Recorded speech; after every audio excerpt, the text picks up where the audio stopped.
no planet has any vengeance against us. They're not here to take some form of revenge. They're here to help us grow. If Ketu is asking you to leave something, it's always because it's propelling you into something that's better for you. So surrender is the only thing that can help you. When Saturn is almost on the brink of going away, it rewards you like anything. The phrase life finds its ways to humble you comes from. Because no matter who you are, Saturn will come and show you, listen, you're just like everybody else. I feel ego dissolution is also a huge part of Ketu Mahadasha. You know, the difference between intuition and the ego is that the ego will always operate through the mind. Rahu is like the master of illusions in astrology, right? It can create an entirely different reality in your mind. And you will be like, really? Like, what happened here? When the universe comes, knocking on your door, you have to take the signs, because eventually, if you don't take the signs, it's going to find another way for you to make you do it. Hi Harshna, welcome to Uncharted Conversations, and a big gratitude to you for taking out time and doing this with us. Thank you so much for having me. I'm quite excited about this conversation. Likewise. Okay, if in your own words, please tell the audience what exactly you do, what is your expertise? What should people, reach out to you for? So, I'm essentially started off as an astrologer, and I think through the course of my journey, I realized that astrology is great to understand who you are and your place in the cosmos.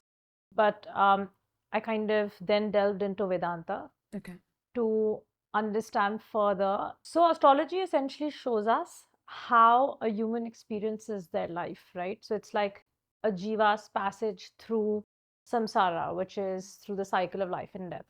But Vedanta is what helps us create that awareness to transcend it, which means that, okay, we know that this is what a karmic blueprint looks like, and this is how certain experiences can unfold in our life. But how do you make peace with it? How do you go beyond what has been written for you? Where do you exercise free will? That is where Vedanta comes in.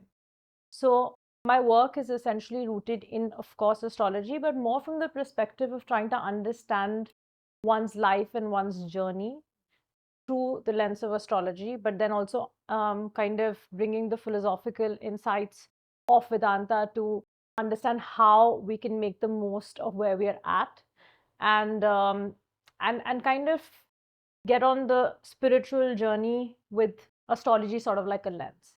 I don't necessarily believe that astrological remedies, which are very external, really eventually do a lot of good, because that's where a lot of fear comes in.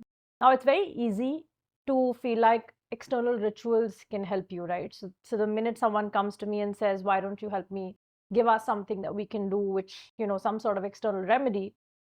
Now, the problem with remedies are that they're a part of Maya. They're literally a play of the cosmic illusion, right? The idea is to go beyond it. The idea is to go within. So all sort of actual remedies will lie in going within, and that's where Vedanta comes in. So if you're familiar with what the Vedas are ancient Indian scriptures, right? They mean knowledge. Now, Vedanta is the philosophical end of all of that knowledge. And Vedic astrology is one of the Vedangas, which is one of the 6 limbs of the Vedas. So that was kind of used in order to make the most of the Vedas, or to be able to understand them, or they were kind of like the support system for the Vedas, and it's also called the eyes of the Vedas. So anything that is essentially rooted in the Vedas will always take you towards self-realization. That's what the journey is about. So the aim of anything that originates from the Vedas is self-realization. It's not how do we get more material pleasure, how do we find the perfect relationship, and because that's what now astrology is being used for, right? It's not used as a tool for awareness, it's used as a tool for trying to fix the external narrative in a way. And that's where a lot of fear comes in. So through the course of my work, I think everyone that has now interacted with me over the years knows that this girl is not giving any external remedies. It's about how do you make the most of where you're at, what kind of what kind of karmic period are you in, and how do you navigate that better with sort of like some form of understanding um, of yourself, of your place in the cosmos, and of just getting some more philosophical insight into why certain things happen to you. Because at the end of the day, every planet is actually trying to teach you something. People think that there's a problem, there's good and there's bad. No planet has any vengeance against us. It's not, they're not here to take some form of revenge. They're here to help us grow. So the idea is to understand that journey, understand what are the lessons that you need to go through, what kind of evolution are you here for, and that's it. So that's what I do. So that means that can we say that our astrological chart also has what kind of karmic lessons we're supposed to learn, what lessons my soul has to learn, what is the purpose of my soul in this lifetime? Is all of that also included in my astrological chart? That's actually the main stuff that is included in your astrological chart. See, your life is it's kind of like a passage, right? It's kind of like where you started your journey from and which way you're headed and what are the lessons you're meant to learn through it, what kind of purpose are you here for. So if I can quickly take you through the foundation of Vedic astrology, is the Purusharthas. Now, I don't know if you're familiar with the Purusharthas. They are Dharma, Artha, Kama, and Moksha. Now, Dharma is essentially, obviously, ethical code, moral code, everything that is in line with the higher cosmic order. But also, it's your purpose. It is, what is it that you are here to do? Now, that could be anything. But that's always in line with the higher cosmic order. Then there is Artha. Artha is obviously, a material wealth, anything that's like money, wealth, those kind of things. But that's supposed to be actually in line with your dharma. So it's supposed to support your dharma. So if you're here to fulfill a certain kind of purpose, sustenance should not become a problem, which means that you should not be worrying about food on the table. Those are not things that you should be worrying about. Hence, Artha becomes a part of the four Purusharthas. Then there is Kama, which is desire. Now, desire is not, desire we tend to feel like is a bad thing, but desire is what fuels us, right? That's what fuels us to do more. Even if you want to really go after fulfilling your dharma, there has to be desire to do that. That's where karma comes in, which is obviously also a lot of like the good things in life will come through karma, but as long as they are aligned in some capacity with your dharma, there's nothing wrong with it. Then comes moksha. The idea behind these four is that once you have understood your dharma, you have the artha for it, you have the desire to fulfill that dharma. The idea is to transcend all of it and to realize that that is essentially a part of your karmic cycle, and the aim of the soul is actually to transcend all of this, which is where moksha comes in, which is self-realization. So those are the foundations of astrology, and your purpose and your life path actually become a very core part of that understanding of your birth chart. So we can say that, whenever there is any Mahadasha that comes, right? Any planet where we say that, right now this planet is influencing your chart, right? That means because I look at astrology, or I look at these planets in a way that every planet has certain traits, they are here to unlock something in you. So whenever there's any Mahadasha coming up or there's any planetary influence that's coming up, that means that now it's time for you to unlock those set of lessons, those set of understandings. And why am I asking this? Is, I did this podcast on karma, okay? Now, we were talking about Kriyaman Karma, Prarabdha, and Sanchit Karma, right? It was a very beautiful understanding because what I got to know that sometimes, even if you're going through a really, really toxic or bad phase in our life, sometimes we feel that, maybe the lesson is actually to move out. Correct? But when that single incident can actually have multiple lessons, maybe it's quite the opposite. maybe your lesson is actually to live with that person with all the compassion and empathy and love that you have in your heart, and you have to build that within you, right? So when I understood this, I was like, but how would a common person know? Correct? Because technically, this is what we think, like this is how we go about in life. Ki kuch hua hai, okay, you know what? My self-respect is most important, and I should just like walk out with my head held high. Correct? But then when you understand that maybe that's not your soul lesson, maybe your soul lesson is right now to actually develop and instill those qualities so that you can move with this relationship, right? So that's why I wanted to know that all of that is also one can understand through one's astrological chart. Yeah, see, there's very different planets which will kind of help you understand whether the lesson is perseverance. Because at the end of the day, that's what it is, right? Now, say, for example, when you're talking about a relationship where you feel like, how do you navigate a certain, maybe that's your soul lesson is to kind of stick around and learn compassion. That will always come through Saturn. That kind of obstacle or challenge in a relationship will always come, that kind of perseverance will also always come through Saturn. Now, there are Rahu relationships, which are toxic in the sense of situationships, where someone is kind of really mistreating you, or now there are a lot of like Gen Z terms, right? There's like breadcrumbing, Yes. Benching, there's ghosting, there's ghosting, gaslighting. gaslighting. Oh my God, I'm just getting used to those terms. So now the idea is to understand what kind of situation are you in. Because so most of the time, if you're in a gaslighting situation or you're in a benching situation, you end up sticking around thinking that, this is the person for me, because that's what Rahu wants you to do.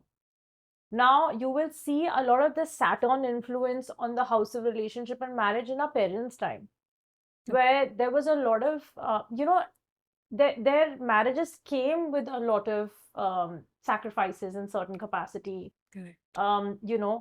Having to go through certain kind of challenges, and that was a very normal part of their relationships. And that is a soul lesson again. You have to live with that person, and you grow, and you learn patience, you learn compassion, you learn all of those things. But you have to be able to tell the difference between a Saturn relationship and a Rahu relationship, because a lot of people will justify a Rahu relationship by saying my karmic lesson is, To stay.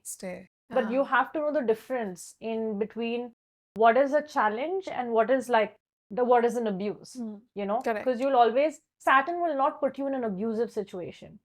It will put you in a space where you have to maybe, like you said, learn compassion. Yeah. Your challenges can be very different as compared to what you might have been familiar with. Everything could be, slower. You might have to sacrifice a certain part of who you are to be in that relationship. With Rahu, it comes with just constant double guessing, feeling less of who you are, feeling like somebody's constantly, you're constantly walking on eggshells. There is, like I said, all the modern dating things will always come from a Rahu relationship. So the trick is to know the difference, Don't settle in a Rahu relationship, because I've seen that. I've seen people be in a Rahu relationship justifying it like, this is my soul's lesson, is to stick around. Like, your soul's lesson is not to get abused. It's here, obviously, learning compassion and perseverance is great, but not, you need to know, which not is at the place where it's not needed to. Yeah. So you have to know the difference between the two, which is where I think that's a very thin line. And but that thin line is also almost a very clear line. But that can be actually checked through one's astrological chart. That's where astrology comes in handy. Exactly. Okay, nice. So now what I'm going to ask you here is, a lot of people say then astrology becomes a little predictive. For example, even when we are talking about understanding whether it's a Rahu relationship or a Saturn relationship, even that understanding that, okay, it's Saturn, maybe it requires a bit more resilience, a bit more compassion, right? It gets a little predictive. a lot of people look at that from a very negative lens, but the way I look at it, I'm like, it's telling you what to do, right? It's a manual on how do you actually go in your life, how you go about in your life, how do you navigate through challenges. What's bad in that? Correct. How do you look at astrology predictions? Uh, till what extent it is correct, and where does it get scary? Because I've also seen a lot of people, and I think that's one of the points that I really connected with you when we had this conversation earlier, that we've seen a lot of astrologers actually fueling fear among people just by taking this one pillar of astrology, which becomes prediction, wherein they might be also predicting in a very scary and fearful way, right? Where I feel that people, like, we all have seen people getting emotionally, financially crippled just because someone predicted something, right? So how do you draw a line? Look, as an astrologer, your job is to help someone see where they're at, to help them understand their journey, to offer some sort of clarity of where they're coming from, where they stand right now, and which way they're headed.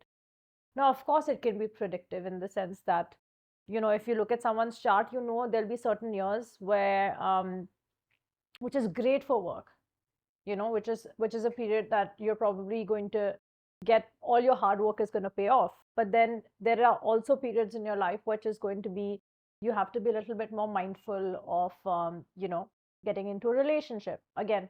So say something like Rahu is great for external, anything external, right? So like in terms of in terms of ambition, in terms of Worldly desires. Yeah. Material desires, kind of becoming successful in the traditional societal standard is what Rahu is very good at. It's not good at personal life. What I mean by personal life is it's not good at relationships.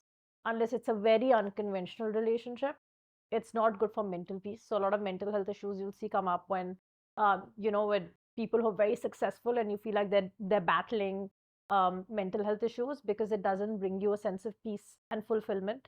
Now, the idea is to understand that. The idea is to understand that what is a period good for? We always tend to look at things from the perspective of today I have career, but I don't have love. And that's a problem. So you will start looking at love life as the like you won't enjoy your career working out for you or being financially stable because you feel like I don't have love. But when you have love and maybe you don't have enough money, then you're not enjoying love because you feel like I'm lacking money. So actually, astrology can help you understand what is the period about. Because there's no period, Natasha, that is good for everything. Those periods don't exist. Like if you're asking me, can someone have amazing health, amazing wealth, amazing love life, amazing career, amazing, social life, and amazing travel life?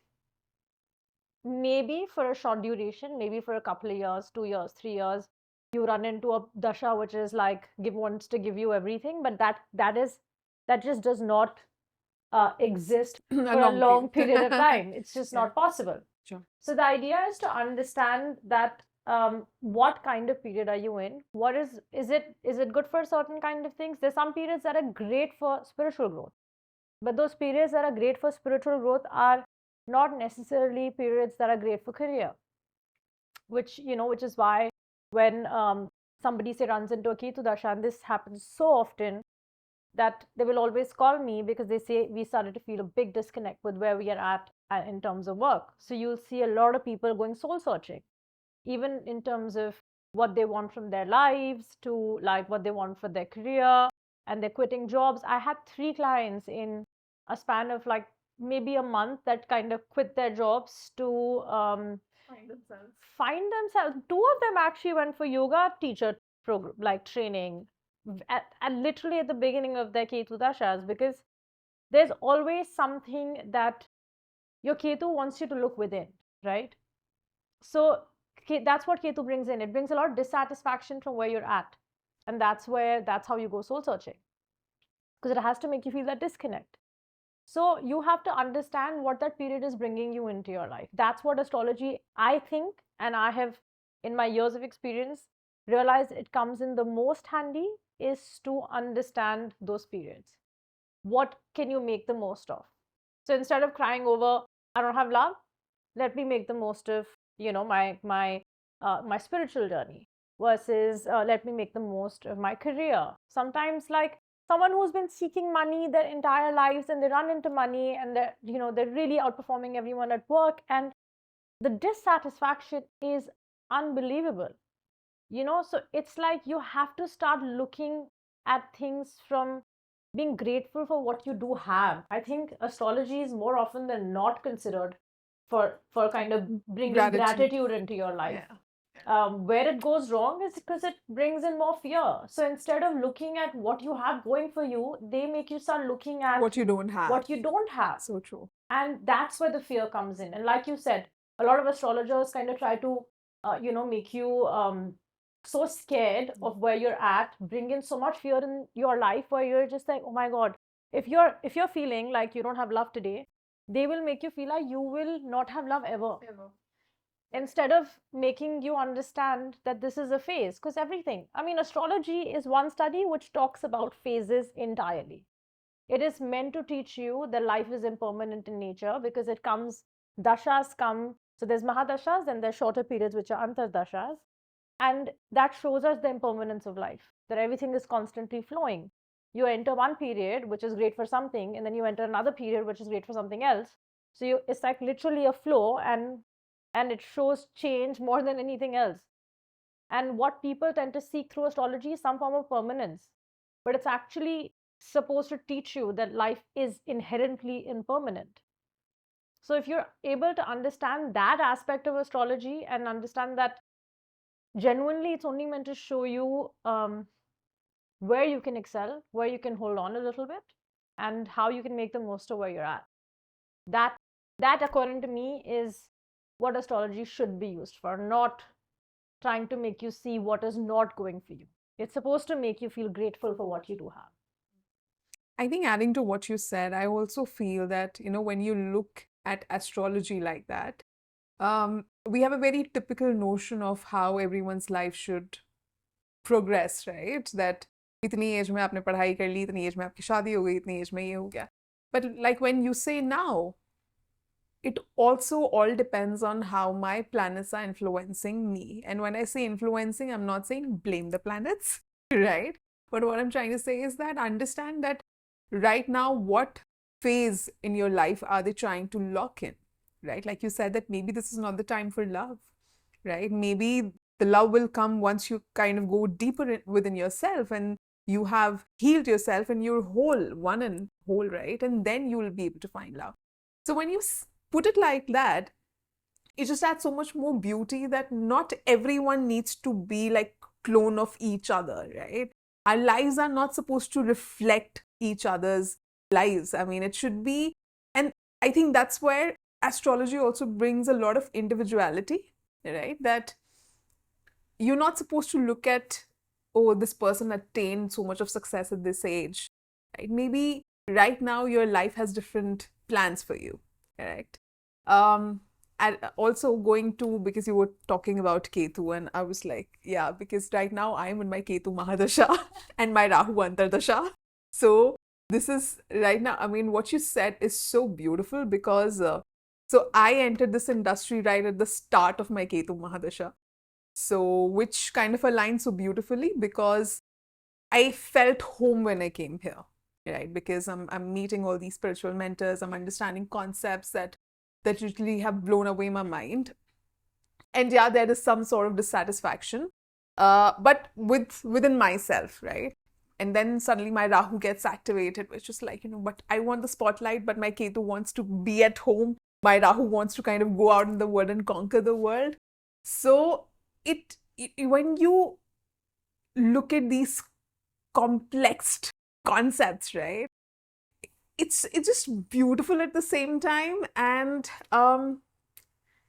I really want you to start with, since you've dropped Ketu Mahadasha, I really would want you to start with Ketu Mahadasha. Anyone who's going through Ketu Mahadasha, what is it? What is this planet all about? What does it do?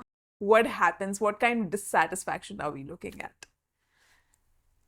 Ketu and Rahu are two of the most misunderstood. I can't call them planets because technically they're nodes. Nodes, correct. In all of astrology. Now, to begin with, what are nodes? They are the north and south nodes of the moon. Okay. Now, no, to understand what Ketu and Rahu is, so north node is Rahu and the south node is Ketu. Now, they are always diametrically opposite each other because obviously one is north and one is south. Now, what they tend to represent in one's life are also completely the opposite of one another. Now, to begin with Ketu, like I said, Ketu is extremely misunderstood, misinterpreted, and also because this is my understanding of what's going on today, is we live in a very outward world, right? We live in a world where external success is extremely important. And like you said earlier, that we are kind of societally conditioned to live life as per a certain timeline. Okay, to get married at a certain age and to become financially independent at a certain age, to have children at a certain age. It's kind of like taught to us what our life should look like. And astrology, the first thing that taught me was that is so far from the truth, because everyone is unique in their own way. And the idea is to understand who you are. The idea is to understand beneath all of those layers of societal conditioning, who is Natasha. And Ketu is incredible for that. So the reason it's misunderstood is because it's always considered as the planet of loss. Detachment. What does detachment and loss mean? It's like people think that those are some really bad narratives or something that is going to like destroy your life. But what Ketu does is it asks you to start to look at who you are. So it wants you to strip off all of these roles that you play, right? It doesn't want you to be a mother. It doesn't want you to be a sister. It doesn't want you to be a daughter, a friend, a partner. It wants you to be you first, which means that, okay, fine, I might have studied economics at university and I might have gotten a job which was very well paying. But does that make me happy? Is that even who I am beneath, again, those external roles? So what it starts to create is a certain sense of dissatisfaction from where you're at. And when I say dissatisfaction, it's not like you're chasing something external. It's like, no, I actually want something which fulfills my soul. You want to suddenly connect with something which makes you feel more whole. You want to work on something that feels like some sort of a calling. So everything becomes about trying to understand, what do I like? It's like you said, you got into this industry at the start of your Ketu because you would have felt like, I just feel a great disconnect from everything else that I'm doing. So, fulfilling expectations of others is a big part of it, which is why, again, people don't like Ketu because the world we live in today does not value the inward journey. It's like, okay, you've achieved everything externally, and then if you become spiritual, it's fine. But at a very early stage in your life, if you start to want to do something that aligns with your soul, it's almost never considered as like a journey that you should, or at least it's not something that people will say that you must kind of get on this journey. So the thing about Ketu's dissatisfaction, detachment, is that it detaches you from everything that You used to hold dear, I used guess. to hold dear. It starts to, this is how I always say, I say that Ketu is kind of when you get naked and everything around you gets naked. So you start to see things for what they are. You start to see relationships for what they are. So you start to see people for what they are beneath all of that external noise. You also start to see yourself like that, right? So it's like everything that all the kind of illusions that you put in front of you before, everything gets taken away. And in that process of things getting taken away, a lot of things fall apart, which means that a lot of your friendships could fall apart. So now, say if you have a lot of friends and a big part of your social circle you don't connect with anymore because you're just like, not sure, these conversations are not really like fueling anything in me anymore. So you start to, again, disconnect from that. So that again is not something that is considered great. You could be doing something at work, don't feel connected anymore. You could be with a partner that you suddenly feel like, you know what, I'm not sure why I'm with what reason am I with this person for? Because now you're looking for a soulful connection. Now you want to be with someone that you feel connected to at a soul level, which does not matter how it looks on the outside. So it takes away everything that is not good for your soul evolution. So it's the most fierce planet to kind of cut through or pierce through illusions, which is why when Ketu comes, it brings a lot of loss, because loss, unfortunately, is a great catalyst to evolution and to want to kind of seek your life, to seek yourself within. So for some people, that loss comes in the form of relationships. For some people, it can come in the form of a job. For some people, it can come in the form of not necessarily a physical end, but like a metaphorical end in some capacity, where you just feel like, something's changed within me. And the journey will always take you to some place within you. And then when you start seeking, and then where it will take you, initially, Ketu is not going to take you to a place where it will instantly reward you, but it will take you to the gateway to something that will reward you. So if you're saying you entered this industry during Ketu, after Ketu comes Venus. So say you said you're in a Ketu Rahu right now. So Ketu Rahu is going to be, then there's going to be Ketu Jupiter, Ketu Saturn, Ketu Mercury, and that's it. Then you enter Venus, and that's where the reward comes in. So Ketu makes you put in all of the work into what your soul really wants to do. It'll take you to everything, to exploring everything that, Natasha wants to explore through the course of work. And Venus is when it'll come and reward you. So a lot of the work happens during Ketu, not necessarily the reward. That's just something that, so it's important to create or understand that, or it's important to create that kind of awareness around Ketu. There is nothing, honestly, in my opinion, Ketu is one of the most beautiful planets because it makes you, understand who you are. And there is no planet like Ketu that can take you within. But unfortunately, like I said, we live in a very external world.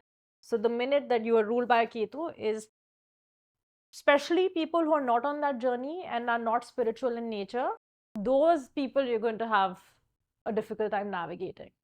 But if you've been blessed enough to be around people who are supportive of that journey, then you're very lucky. Right. I really want to share my personal example over here, because when Ketu started, and I think we all have that inclination that, okay, let me read what it's all about, what does it do? I also started on that path, and I still remember. I saw this reel. Most of our source of information is Instagram, right? I saw this reel, and this guy was like, Ketu aapko mandir ke samne laake khada kar dega. And I heard that, what I understood is that, it'll make you more spiritual, it'll make you seek more, right? With me, what is happening? Yes, there has been like an inward calling, 100%, but I'm honestly also questioning a very typical definition of spirituality. I am literally questioning everything right now. Whatever I have known, whatever I'm also understanding at this point of time, I'm really, in a way that I feel I'm becoming a little bit more unspiritual, if that's a word, I don't know.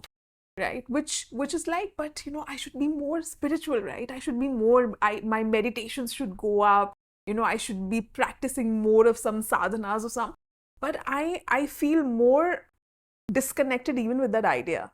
In fact, what I felt was somewhere, it's like spiritually abandoned, right? And that's what happened, and that's what has been happening with me. So has it happened more in Rahu? No, this has been since the beginning of Ketu. Since the beginning of Ketu. Wherein I'm like, but though it's the planet where, you should be more in spirituality, but I'm not able to kind of sink into spirituality, which is funny. So does that also happen, that it kind of breaks your also ideas of what you thought things are? Like spirituality. It breaks everything. Everything. See, again, what you thought of spirituality is also societal conditioning. Yeah. That's also what you thought spirituality should look like. Now, I mean, I've been a Ketu since I was, I think, for like pretty much my entire life. I've been under some influence of Ketu. And I don't understand a big part of the spiritual world. Like if somebody says that like there are a lot of spiritual people coming to this party, you should come, I'll be like, no. Because I feel like it's such a personal journey that even when I got into astrology, now there was a certain way that astrology was done. And I had to question that entire version of astrology. So I could have either gone with what I was seeing, which was a very typical kind of astrology. In fact, initially I had a lot of people who'd come to me to ask me for like remedies and stuff. And they're like, but why would someone come to you? Do you know? Why would someone come to you if you're not offering a solution? And I'm like, but I don't think that the solution lies externally. I think the solution lies within. So for me, I had to kind of create my own mold out of my own understanding of what life had taught me, what my, what came to me more naturally. So you can't, there is no borrowed ideas in Ketu. So you can't pick up someone else's journey and say that this is something that I feel like will work on me.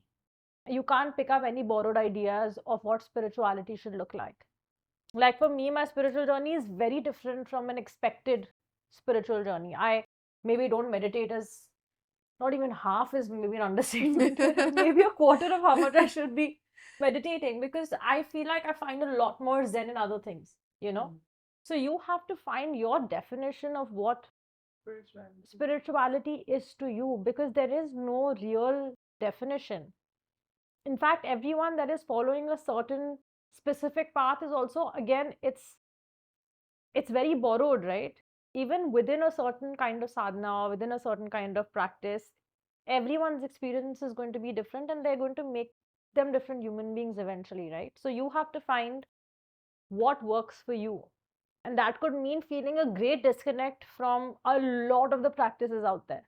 Like you could go and do, I mean, I think I did a bunch of different meditation practices with different, schools of meditation. And I was like, this is not for me. And maybe I was like, these are people who are sharing their experiences of this, seeing this and they're seeing that. And I'm like, I'm not even I'm seeing. not sure. Like, I'm not seeing any Yeah. of this. So am I not a spiritual person? But at the end of the day, who is a spiritual person? A spiritual person is someone who finds a lot of peace and zen in who they are. Who is not affected by external circumstances, external influences and situations. That doesn't mean that, you have to be on a specific path and that you have to follow a specific kind of school of spirituality. You have to find you. The idea in the entire spiritual journey is to find you. Yourself. Yeah. So that could mean feeling disconnected from a lot of ideas. And I'm assuming you would have felt disconnected from a whole bunch of thoughts of meditation, right? Or practices of meditation or schools of meditation, essentially. Correct. And that's okay. That's completely fine. That doesn't make you an unspiritual person. That just makes you, in fact, more connected to who you are, because you're more aware of what you like and what you don't. In fact, it's like a good sign, because you're more connected to the person inside of you, and you're not somebody's coming and telling you something, you're like, no.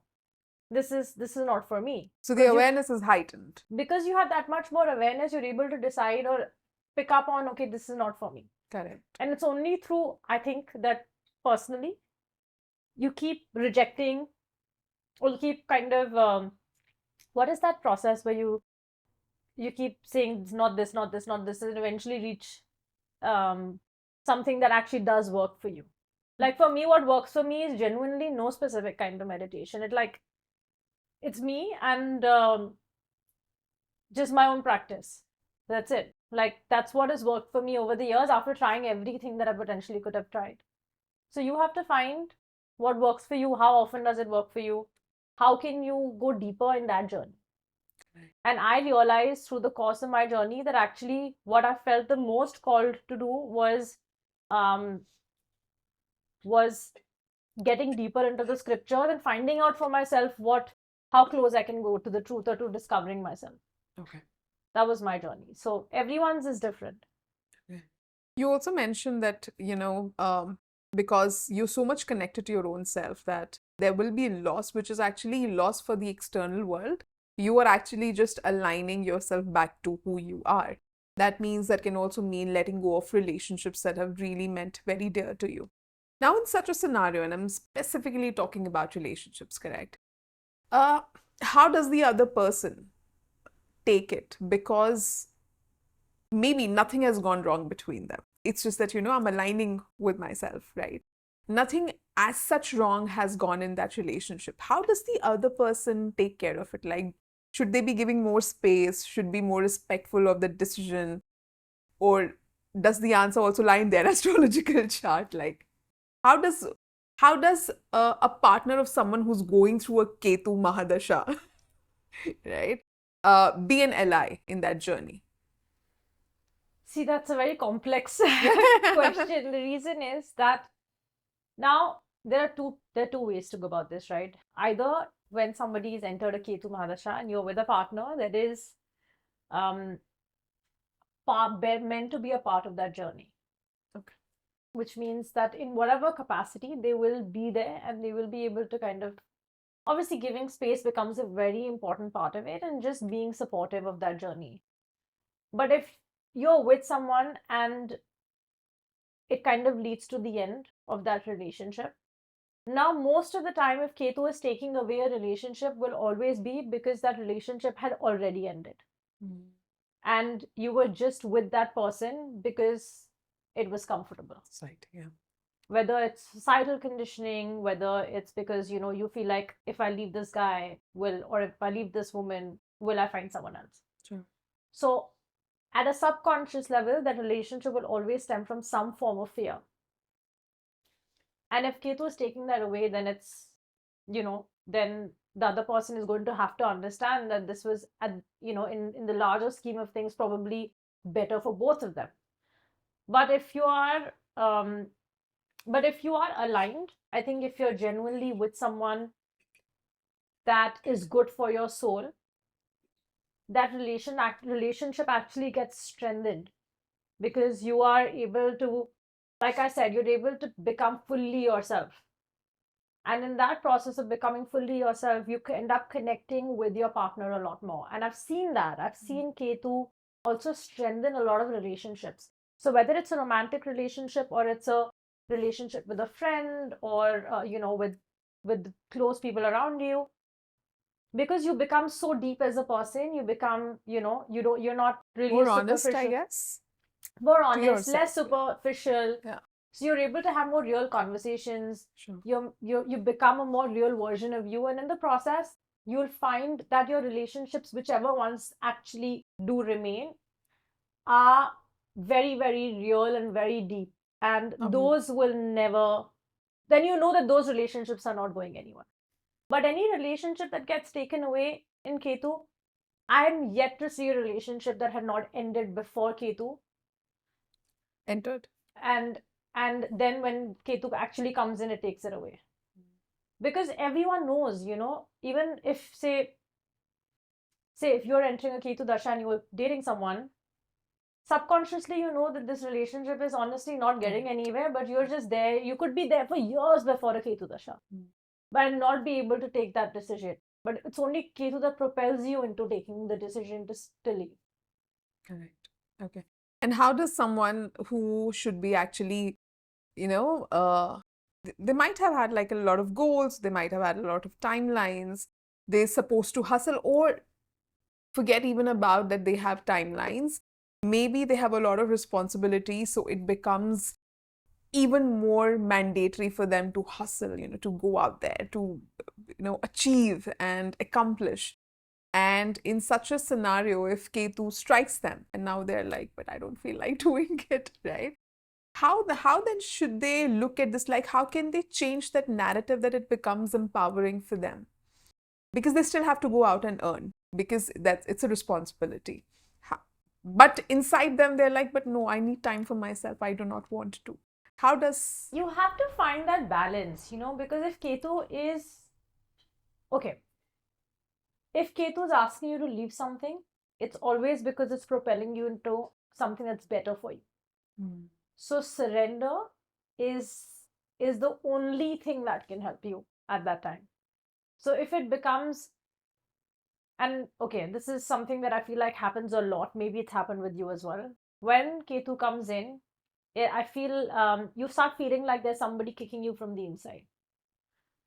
It's like that nudge starts off as a little bit of a nudge, and then eventually it gets so loud that you're just like, I mean, I can't have ignore no it. option now, Yeah. like you have to do it. So obviously it's a very difficult decision to take if you have a lot of responsibility. But if Ketu is doing that to you, then it's almost always that it'll take you into a direction that nobody else is going to suffer for you or suffer because of you. Because of it. So you have to take the sign. Look, when the universe comes, knocking on your door, you have to take the signs, because eventually if you don't take the signs, it's going to find another way for you to make you do it. So if you're meant to quit a job and you don't do it, you'll get fired. Like just to give you an example. Yeah. So if it has to get something done, you might as well just take the sign. Sure. How does one differentiate between a sign and something that might be coming out of their ego? Because I feel ego dissolution is also a huge part of Ketu Mahadasha. The difference between intuition and Ego. the ego is that the ego will always operate through the mind. So say, for example, something that you've been thinking a lot about, and then you find yourself justifying a certain decision or a certain action. That's where it's the ego talking. And I've done this a lot. So I know, because when you really want something, you will feel like your intuition is telling you to go after it. But actually, intuition comes to you when you're not thinking at all. So it will always come to you. Say, for example, you've just had a really hectic, really heavy workout, and your brain is like shut down. That's when the intuition will come. Or when you're like driving and you're like, like you've forgotten about everything, and then you suddenly have this feeling and you're just like, okay. And it will keep coming, and this is not coming from the mind because it's so random. And eventually it gets to a point where you're just, okay, maybe this is something. Whereas the ego is always operating from the mind out of rationale, trying to justify something. So you have to, it's still a very sticky situation, but once you become a little bit more aware, it gets easier. And you have to understand when the brain is talking to you versus when it's the intuition telling you to do something. Is Ketu's influence also somewhere related to the karmic patterns? Does it? Because I have heard that, it is also about karma cleansing. Is it so? See, both the nodes represent karma. Okay. Okay? Okay. Now, karma in what sense though? Like, for example, Ketu is where a lot of your past life stuff comes in. So all of your past life gifts will come in. What the soul remembers will come in. So Ketu relationships are also people who you feel like when you meet them, you almost instantly feel like a connection with them. And because you've had something to do with them in a previous lifetime. So Ketu is inherently about Past life. past lives, past life gifts, past life things that you have to learn. Okay. To let go of as well. So yeah, but so is Rahu. Rahu will also represent a lot of karmic patterns. So you'll find yourself, in relationships constantly going back into the same situation. You have one partner and you have the same, you've had a certain issue with them, and you'll find yourself in a very similar pattern with someone else. So both the nodes represent karma.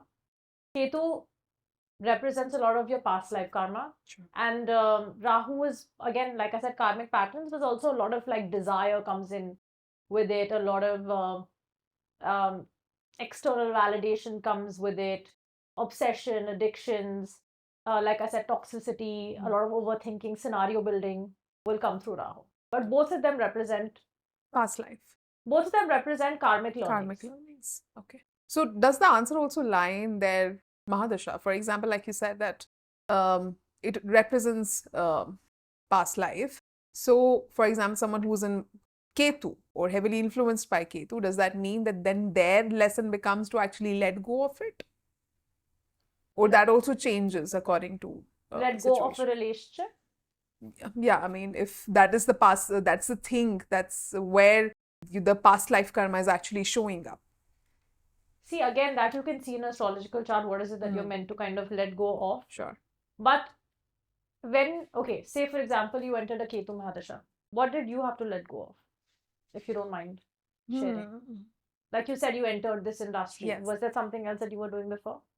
Yeah, I mean, my actually, whatever dasha I was in, I don't know before that, but towards the end of that period, I actually started making my, inroads into this. So I was into life coaching, and then I stepped into this. So literally, right when my Ketu Mahadasha started, I joined here. So, but yeah, before that, I think I had to let go of a lot of typical ideas about work, right? I knew always deep down that, yeah, I want to be in this industry, but there was no industry as such at that point of time when I was looking out. So things just aligned for me, to be honest, that, I got into Ketu and then this industry also started to open up, because literally before that, I was like, I know I have to be somewhere, but I don't know where that path is, or, where that destination is. I was literally clueless. So yeah, I think that's what I had to really, I had to kind of detach myself from that very typical idea of work. That's one thing that I can say. And yeah, like I said, that I'm literally questioning everything. See, Ketu, if you entered a Mahadasha, Yeah. with both the nodes, are very unpredictable. Like, you never know what to expect. So you never know what the next day is going to bring you. So it's very random, but there's this beauty in the chaos because it always finds a way to take you to where you need to be. And this, especially with Ketu. So Ketu will always align you in something that you feel very called to do. So, for example, like when I was in my Ketu Dasha and I wanted to write a book for a long time, I had no intention of writing an astrology book, but I wrote an astrology book and I wrote a book on Vedanta all within like 4 months because I felt like it just wanted to come out, So it will align itself in a way that it'll make you do what it has to make you do. Whereas is great for external success. So during Rahu, you suddenly feel like this person became like famous overnight. And then, everywhere in the limelight, and that also happens very randomly. So both Ketu and Rahu are very quick.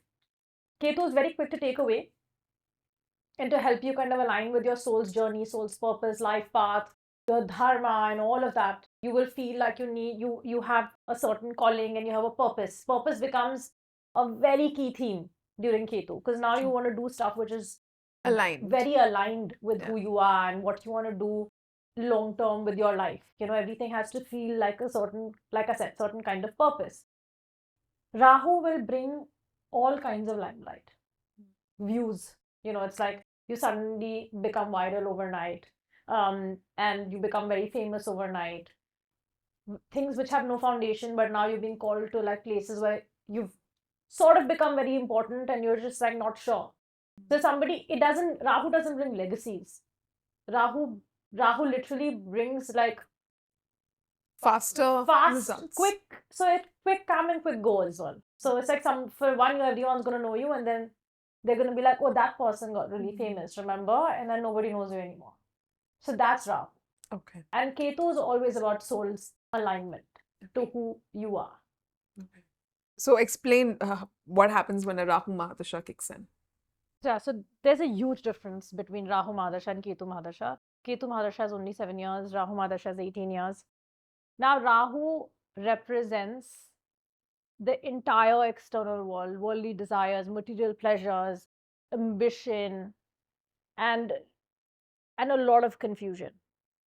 And Rahu also brings, like I said, with a lot of ambition and worldly desires, it also brings a lot of anxiety, a lot of stress, a lot of dissatisfaction, and insatiable desire. So it's like you can keep hitting one milestone after the other and just feeling like you just don't feel that kick or like feel like you have arrived anywhere.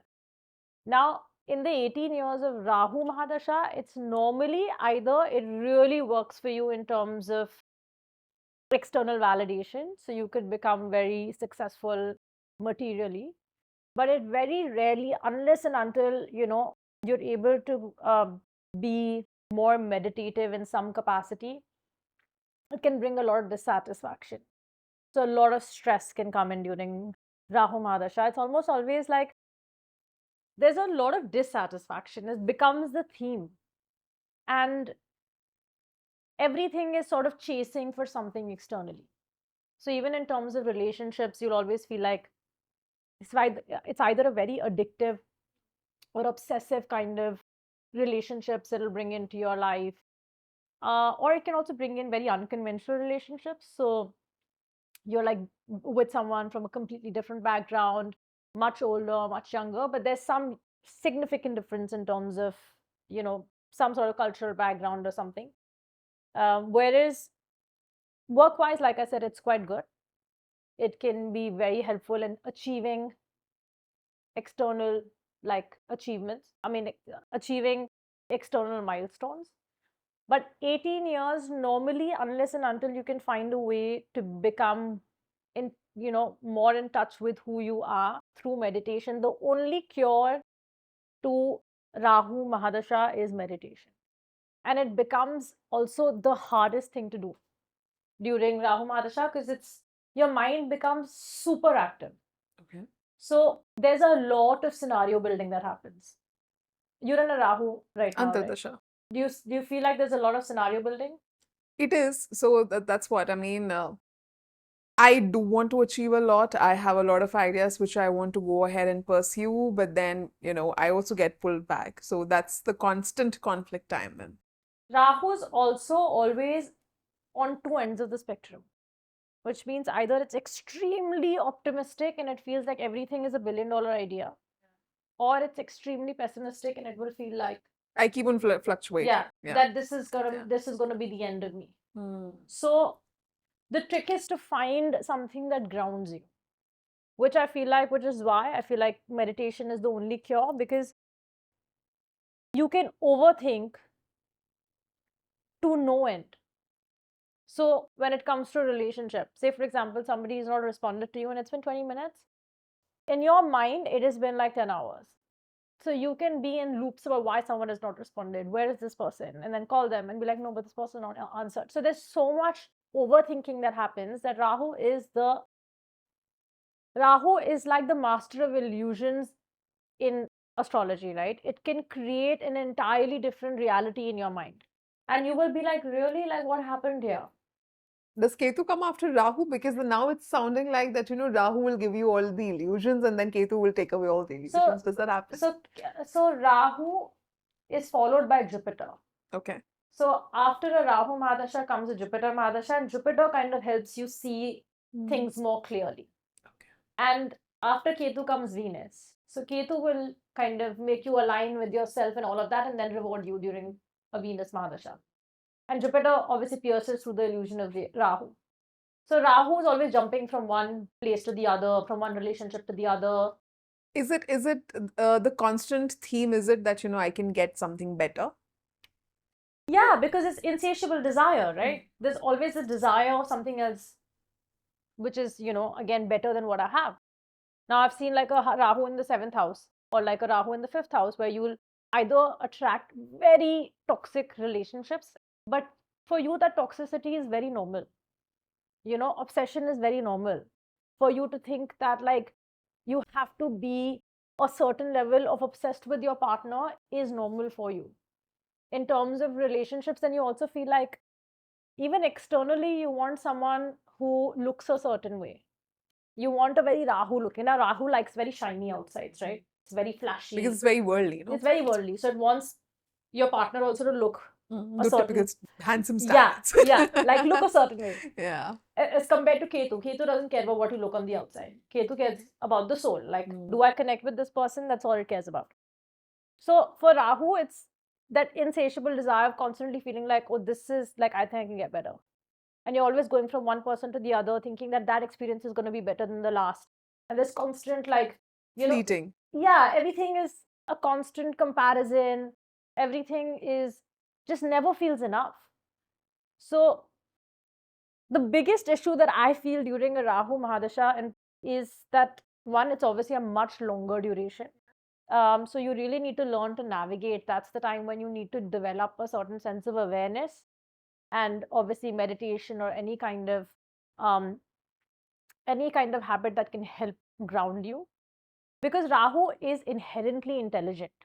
Like there is no other planet as intelligent as Rahu, because it is literally the head. Okay, so knowledge, a lot of knowledge. Okay. So if you can use knowledge to your benefit and to, to help you kind of navigate your period better, and like say spiritual knowledge. Now Rahu again is not religious in nature, but it can be very spiritual if it's channeled in that direction, because it needs logic for everything. It wants to like hyper analyze everything. So as long as you're putting your energy into, learning something new, Rahu is great with innovation. Rahu is great with technology, great with artificial intelligence. So if you can bury yourself, use your mind to actually doing something which is going to add value to the external world in some capacity. So if you want to research for work, or if you want to, like I said, any kind of innovation is great with Rahu. But just don't try to apply it to your own life, like personal life. So the more you try to think about, the future, or think about your relationships, that's where it really kind of goes wrong, because then you spiral. So more about humanity, more like service. How can I put this to a better service? No, it doesn't care about service. Rahu doesn't care about service. Rahu cares about, okay, it wants to create something. And how can you monetize it? So it's great, like cryptocurrency, for example, is like as Rahu can get, because it has no foundation. It can make you a millionaire overnight. That is like the poster child of Rahu would be crypto. Wow. Influencer, blogging. You go by one night and you're viral and you have all of these followers, and literally not quite done much. So that kind of stuff, Rahu is great, and then you can monetize all of that. So it's not, so the thing is, where can you use your mind in a way which is innovative? Obviously now if like influencers can be fairly innovative, right, in the way that they do their content. So to use your Rahu to learn new things, to upskill yourself, to use your mind into doing something actually which is productive, and anything to do with technology. So if you see, social media is literally something like, literally it's like a digital illusion, right? It's technology. It's like making you famous overnight. It's instant gratification in many ways, and it brings you money. It's got Rahu written all over it. So people who are in a Ketu have a very hard time dealing with social media. Do you have a hard time dealing with social media? Dealing as in, I mean, now I've got used to it, but yeah, sometimes I just don't understand the logic, why this went up. What was the logic behind it? Why are people liking such stuff? So that's a Ketu.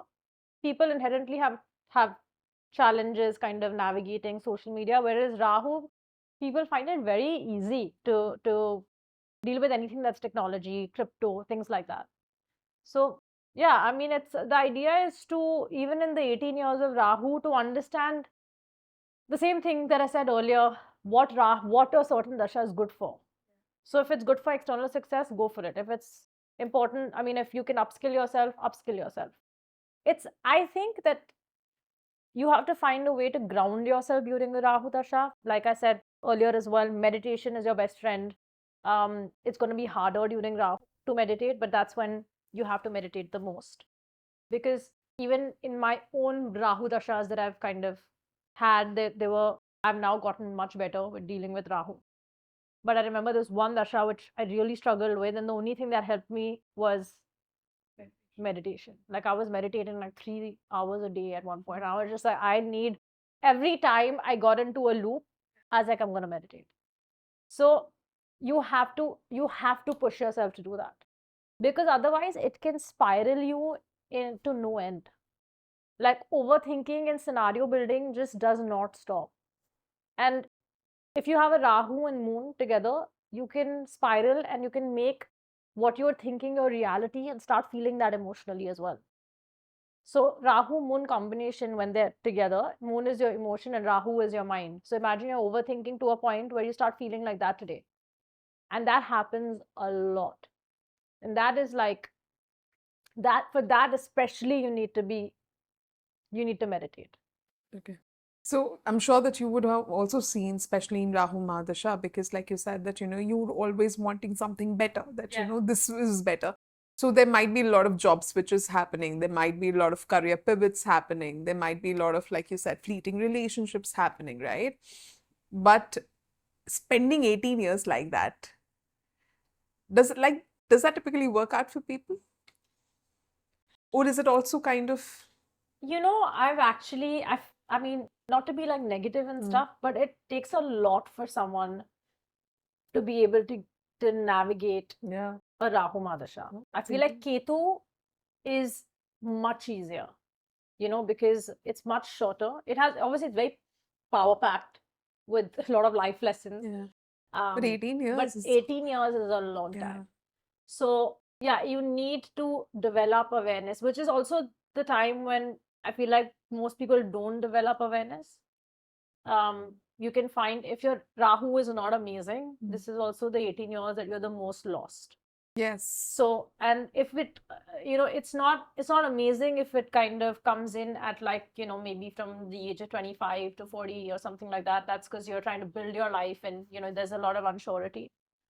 But the idea, like I said, is to learn as much as you can. So even if you're making career changes and stuff, make sure that there's a lot of learning happening, because you want to change the story from being constantly unsure and dissatisfied to be like, okay, I want to learn more. How do I make the most of what I have? How do I upskill myself? So Rahu is also said to be a planet node, which is really high on addictions. Now, when you talk about Rahu, I feel, are those addictions because, you're constantly moving and jumping from one thing to another, and you need an escapism, you need something to kind of get lost into, like you said, that it also kind of fuels overthinking. So, do addictions actually come from that? Again, a very Rahu angle. They come from this need for constant dopamine. It's like, because you're so dissatisfied inherently, right? It's not something, you're not really getting any inner satisfaction out of anything. So you're looking for bursts of dopamine in a way. So whether it's smoking, you will see a lot of, like, say, drug addictions, alcohol addictions. They don't know how to stop in the middle. So say, for example, these are people that you will see either are having 10 drinks in one night or having no drinks. They're not the 2 drinks at dinner kind of people. So they don't know when to stop. And I've seen this in so many people as well, that either they'll be like, we're going cold turkey, I need a detox. So for those 3 months, they will not touch it. And then suddenly they're back and they're drinking. They need like 10 drinks in one night, or they need 10 cigarettes in one night, or they need some form of drugs. But that addiction is very difficult to control, because you become, again, you feel like you need that hit, or like that dopamine to kind of keep you going, which is the same thing out of relationships as well, right? Like, when it comes to online dating, you want to meet all of these different women. You feel like, no, I can get better from here. You go on to someone else. So all of these things, again, online dating is also very, very Rahu. Like, it's, if you see, it ticks all the boxes, right? It's like you're constantly going from one to the other. It's got technology. It's got like a social sort of mask that you're wearing. No, you're literally like clicking, you're swiping based on how someone looks. That's what you're looking at. Nobody's reading the profile to that extent. Some people will be like, but I didn't even read the profile, I just saw a picture and I swiped. So yeah, I mean, it is a planet of it is the node of addictions, because it loves that That's dopamine. why you said that you need grounding. You need grounding. I mean, during Rahu, you have to push yourself to finding some form of like a grounding ritual. That I think that awareness again of maybe astrology or anything that works for you. It's not necessarily astrology. Anything that works for you to know that, okay, I need to, where do I draw the line?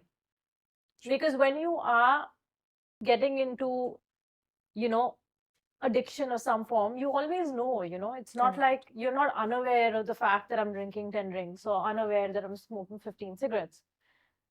It's what you do from it, because these are also people that don't believe in inner work. So it's very hard to kind of help them with, do this or do that, because they'll just be like, no, we don't believe in it. Yeah. Does it also amplify your ego? Because I feel when you have so much of worldly success, I mean, it never ends. A lot of arrogance, Yeah? a lot of feeling you're invincible. Wow. Because see, again, with Rahu, you're not coming from hard work. When you think of Saturn, Saturn is the planet of hard work, resilience, perseverance. It'll make sure that if you are rewarded for the work that you've put in.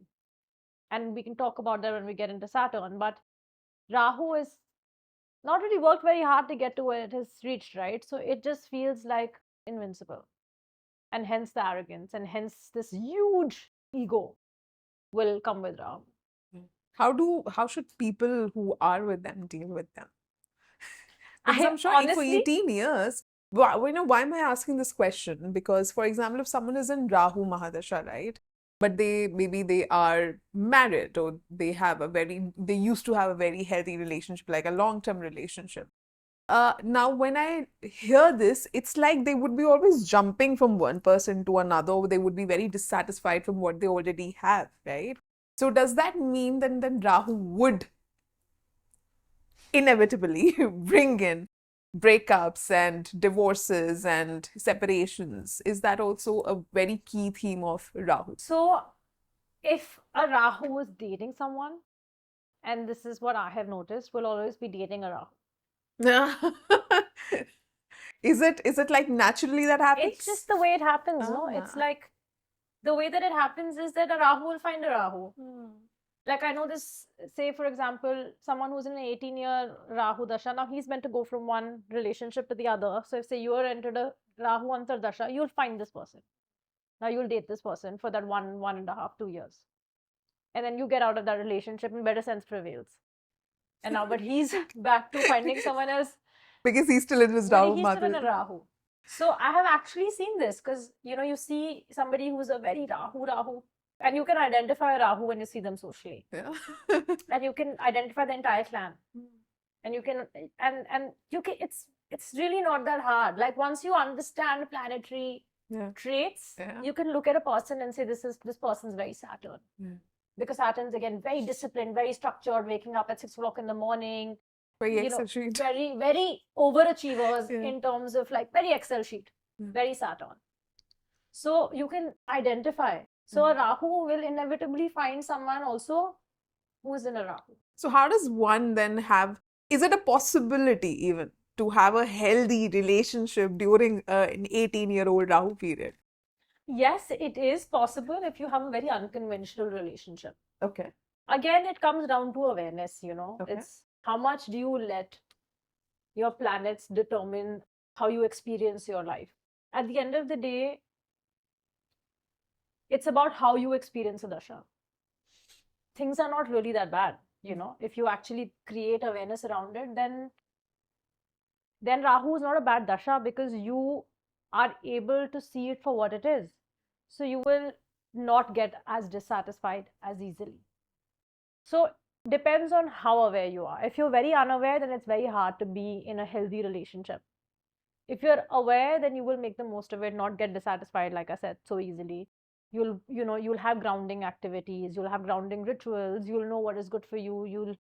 Even if it's hard, you'll try to kind of create a kind of structure in your life which is going to help you maintain a little bit of mediocrity in some capacity. And yeah, so it's not, obviously it's not impossible, But the more unaware you are, which I see very often, that is when it's difficult to be in a healthy relationship. That's why you said unconventional Very relationships. unconventional is fine. If you're dating like someone from a different country, those kind of relationships work during Rahu. Yeah, it also brings in a lot of foreign connections. Yeah, as well. foreign connections. Yeah. So foreigners, somebody who's even born in a different, so it could be an Indian but born in a different land. Yeah. So there has to be some sort of foreign association. Okay. Or again, you're say a Hindu marrying a Christian, or dating a Christian, or someone who's got a lot of age difference, or someone who's been divorced, or someone who's separated, or things like that. Some form of unconventionality does work during a Rahu Mahadasha. Got it. It also said to bring in a lot of like it is the node which kind of seeks shortcuts. Is that true? Yeah, because again, it doesn't have patience, no? So it's like not the hard-working man, it's the smart-working man. Smart-working. You know, it's like who can get something done the fastest, which is why I said Rahu is great for innovation because they're always looking for... So speed. This is what I hear. Speed. Because Rahu has no patience. So if Rahu wants, like, blink it, say for example, is instant gratification. That's as Rahu as it can get. It wants things done that quickly. Okay. So anything that can deliver to you instantaneously, Rahu is very happy. So it wants that, it doesn't, like I said, it has no patience. So even in terms of anything in life, which is why, like I said, they're very good at innovation. They are very good at finding solutions to problems. You know, there's that word called Jugaad. Rahu Mahadasha is like very Jugaad. So these are people that you will feel like you call them and you ask them for any solution to, like, okay, how can I get this done? They will get it done. Got it. Because they will find a solution to a problem because their brains only work like that.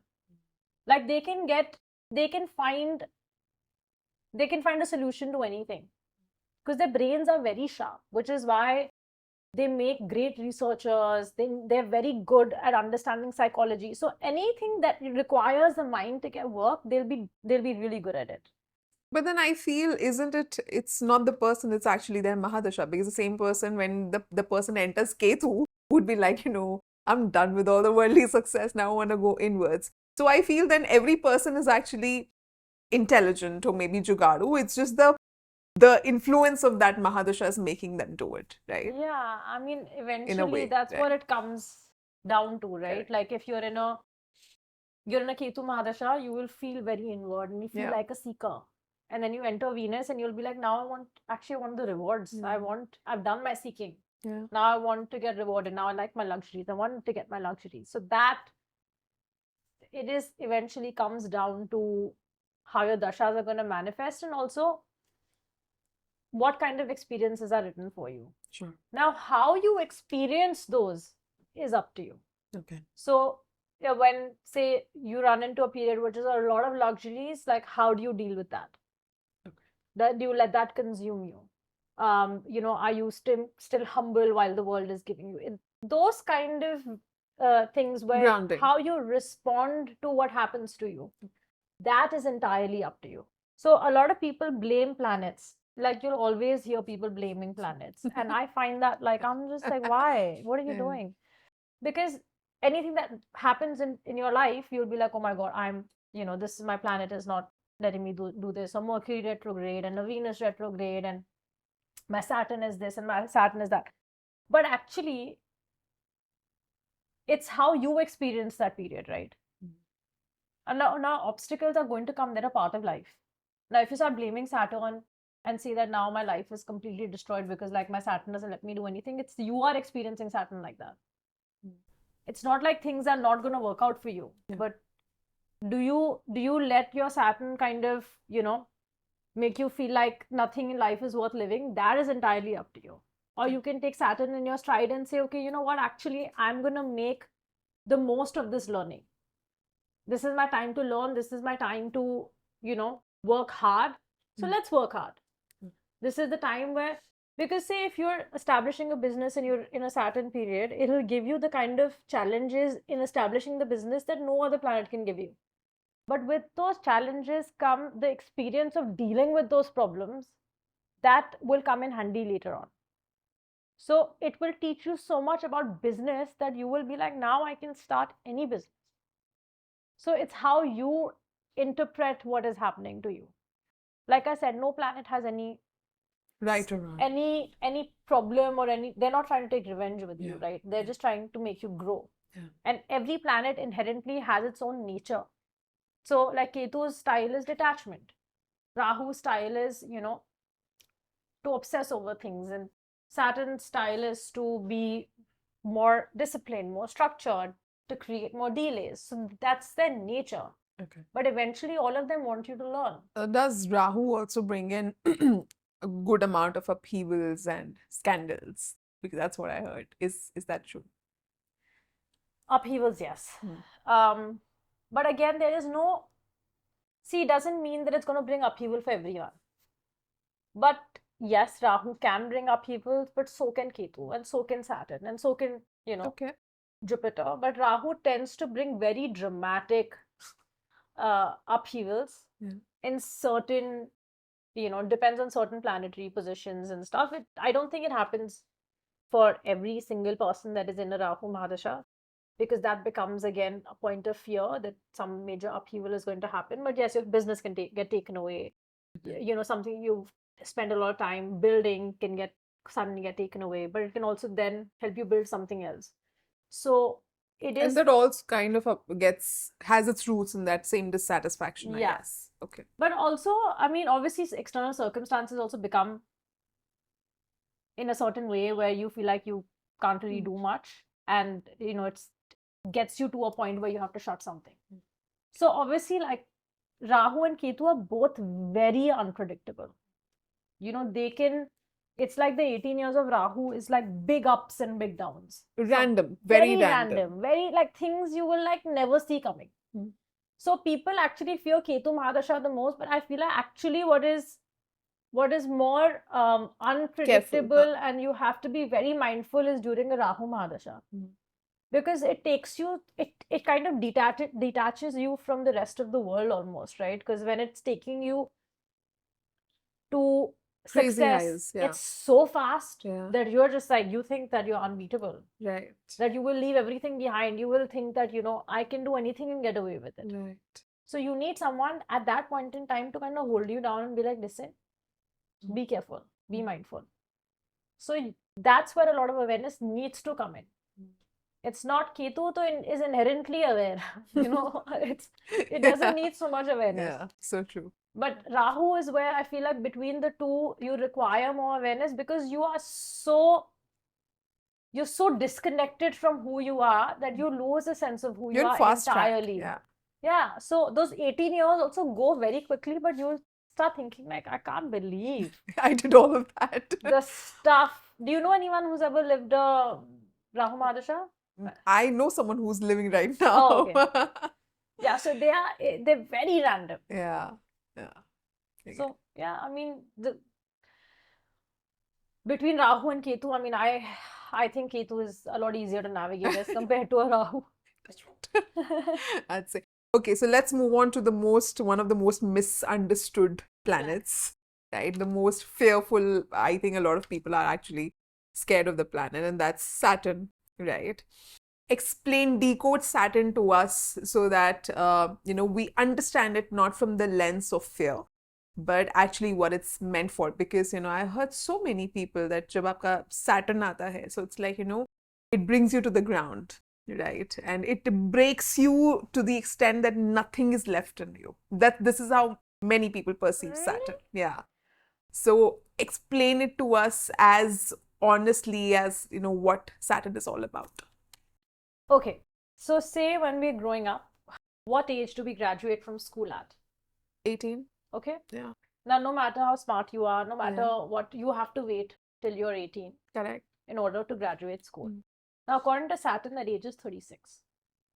That we graduate in life? We graduate to a point where we have understood anything. So you can't go to work until you've graduated from school. You can't get rewarded for everything you've studied. Similarly, For Saturn, you have not graduated till the age of 36. Wow. So you are not getting rewarded before that. Before that is all learning. Okay, so now Saturn is the slowest moving planet. Yes. Okay, it takes 2.5 years in one single zodiac. Right. So because it's so slow, and it also is, if you run into a Mahadasha, it's 19 years. Saturn believes in learning everything to the core of its being. Like inside out. Yeah, like if Saturn has taught you something, means that you will never forget it. Okay. But not in a bad way. It's like, in order for you to really excel at something, you really need to be fully ingrained into it, right? And see the bad side also. Yeah, Because only obviously, nobody's learning from Yeah. just the good stuff, right? Now, legacies, that's why I always built on Saturn.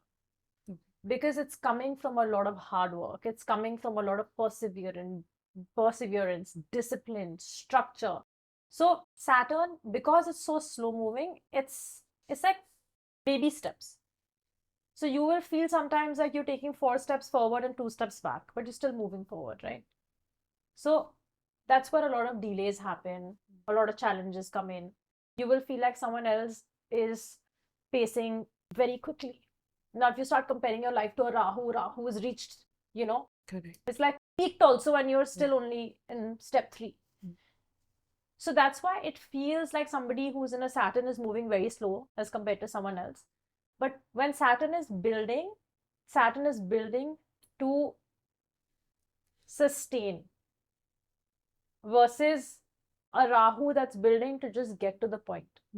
And then you don't know how it's going to end. It can become a $5 billion company overnight, and it can like disappear the next day. With Saturn, it's like I'm building brick by brick. I'm going to make sure all of my floor plans are ready, all my architects are there, and everything is really studied through in depth. So it's like more like, Saturn does the whole backtracking, that if I want to send you here, उससे पहले क्या क्या लगेगा, कितना time, I will teach you everything. So it's like, say, Saturn doesn't think 2 years. Okay. If you go back to Rahu will think of immediate success, that I want to get here in 2 years, 3 years. If you talk to someone who's in Saturn, they will always have a 10-year plan. A Rahu will always have a 2-year plan. Because Saturn doesn't know how to think short term. So it will always make you think of longevity. That I don't want to get to a place in 2 years. Let's say I want to get here in 10 years. Now what do I have to do? So even though it's really slow, and like you feel like you're just not making enough progress. These are people who have worked hard from their 20s, and in 50s, you're like, wow, man, this person has really built something. So a lot of these success stories of people who have really built empires and they're in their 50s and 60s and unshakable are always ruled by Saturn. A lot of Saturn energy. And you will see people who are very successful in their 20s and 30s, and suddenly you're just like not They're sure gone, what yeah. happened there. Is all Rahu energy. So Saturn is slow. Saturn is where a lot of delays happen, but it's eventually what really pays off. Now, for example, if you see politicians, how many politicians do you know who are going to be younger than 36? Yeah. They're always at least 36, 40. Because these are people who work so hard. They're working with the people, they're literally on the roads, on the streets every single day. But they don't get success up until like the age of 40, 50. That's where you'll see them really have like peak success. So Saturn, again, is very misunderstood because nobody has patience, especially in today's time. If we go back 20 years, hard work was a given. You would have not seen so much cribbing, with our parents. It was very understood that in 30s, nobody's successful. Our timelines have now moved and we've reached our 20s. So dissatisfaction with Saturn has increased. Because now nobody wants to wait till 40s to become successful. We all want to be successful in our 20s. So it's not the fault of Saturn, really. It's how we are inherently changing. With every passing generation, we seek results instantaneously. But if you really want to build a legacy, you want something that is going to sustain for a long time, you need Saturn. You can't do it without Saturn. How long does a Saturn last? I think it has from a 2.5 year to I think a 7.5 year, something like that. So Saturn Mahadasha is 19 years. Okay. Now, not everyone sees a Mahadasha because the Dasha cycle is 120 years. Okay. So depending on when you were born, whether you'll see or not see a Saturn Dasha depends on that. Okay. But there's something called as a Sadesati. Yeah. That I'm sure you've heard of. That is a 7.5-year period. Correct. And everyone goes through 3 cycles of it. Okay. Now, by 3 cycles, I mean 3 7.5 periods through the course of your life. Okay. Again, very misinterpreted. This is where it's like, now if you're not really in a Saturn Mahadasha or not running into other Saturn periods, Saturn still has its influence, the responsibility of teaching you a lesson. It's like the taskmaster or like the disciplinarian of the entire celestial cabinet. So whenever that 7.5-year period comes, it's also the karmic rewarder and karmic balancer, right? Okay. So sometimes it can be very good as well. So say you've done a lot of hard work, Saturn will come in and actually reward you in many ways. But there are all certain times where you enter a Sadesati, which is mostly people think is always bad. It does create inherent challenges. So it could, if you're used to a speed of 100, it can bring your speed down to 40. Because it's your way of it's the planet's way of testing how much patience have you learned. How much, discipline have you learned. If like you're running a business and your business is very unstructured, it will be like, how do you expect to grow if you don't have structure in your business? So you'll always find people suddenly, either you'll find them in some sort of trouble with the authorities. Now, what does that mean? That means that you have to go back and fix. You have to fix your books. You have to become more structured, more disciplined about the way that you want to run your business. So obviously, it does bring challenges in some capacity because it wants you to go back and work on yourself through it. Okay.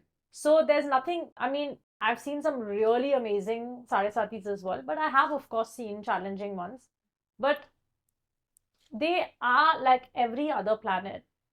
Saturn does want you to evolve. So it can bring periods of, certain kind of loss where you grow the most.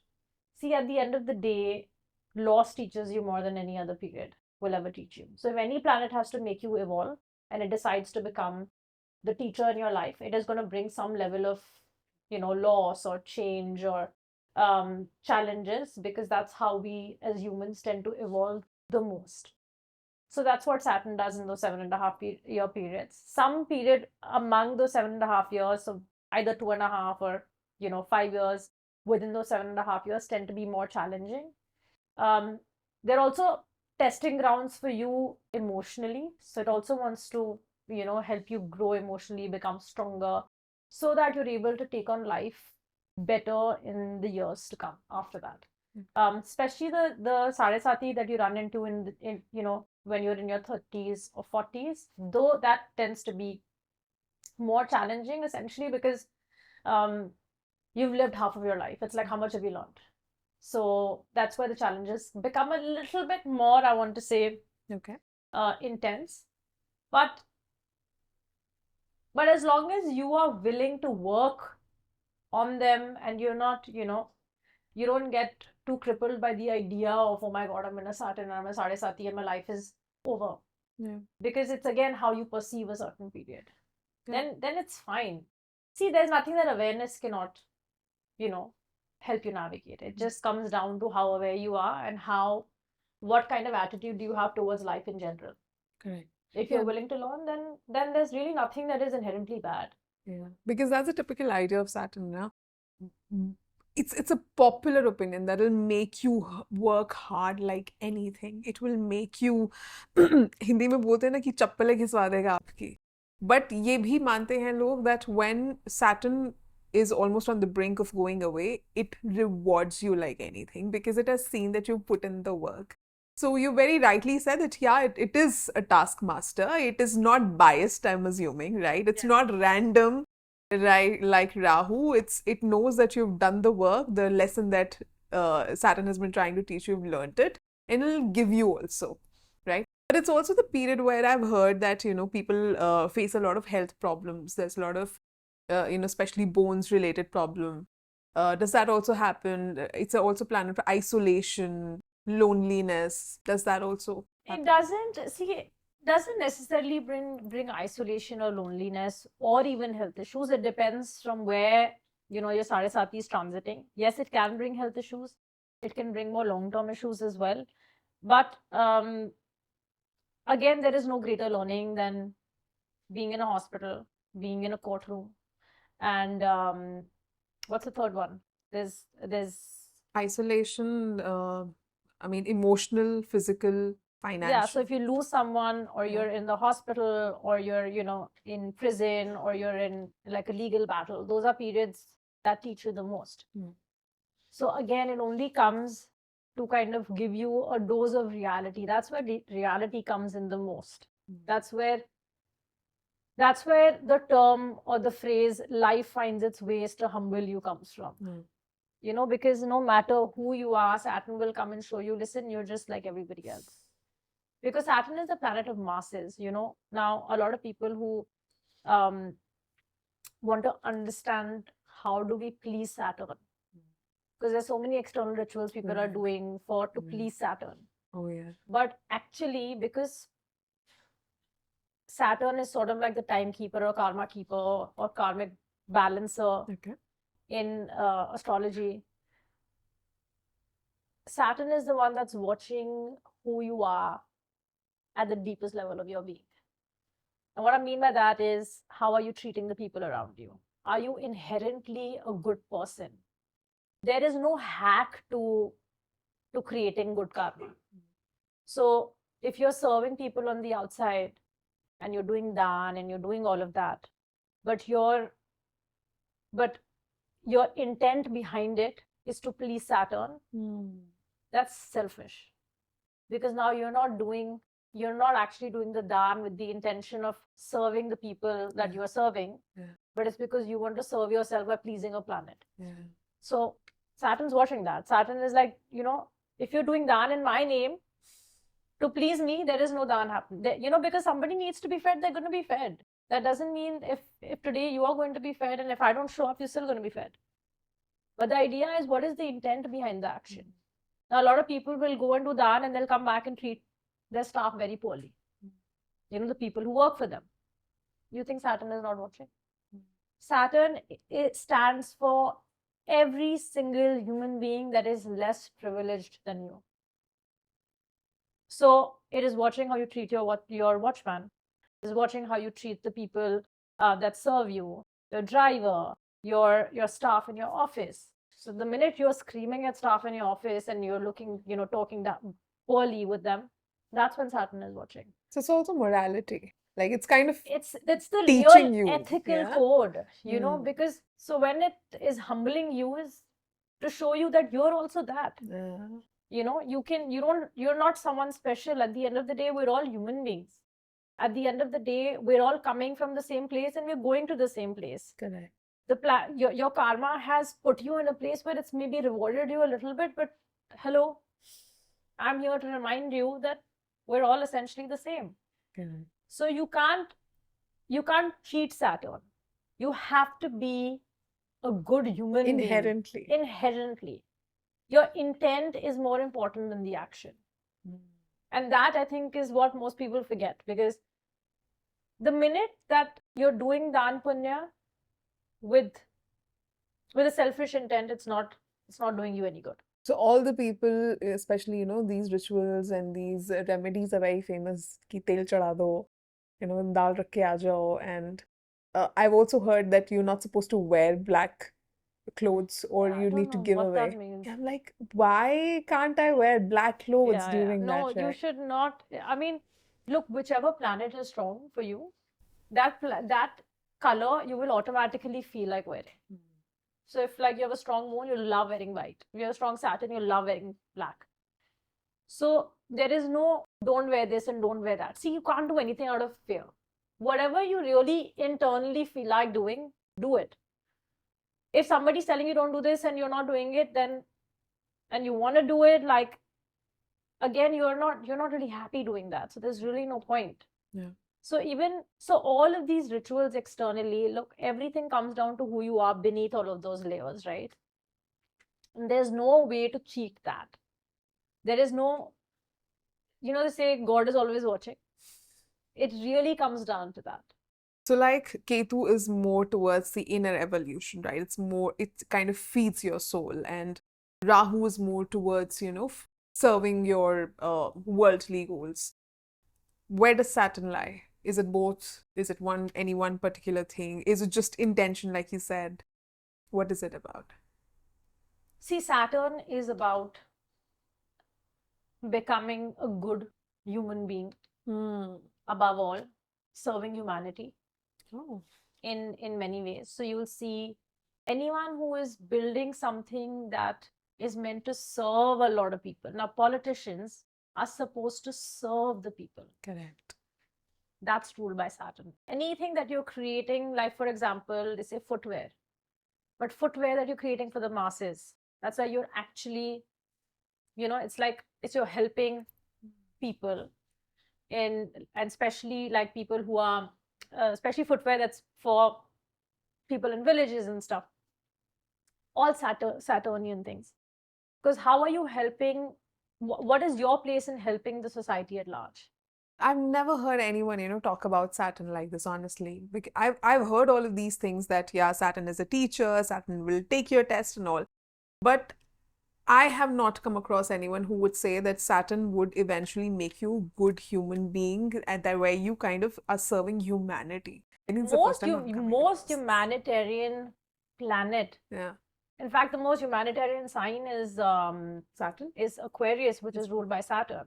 So people who are ruled by, say, a Saturn in Aquarius will always have this feeling like they want to give back to the society in some capacity.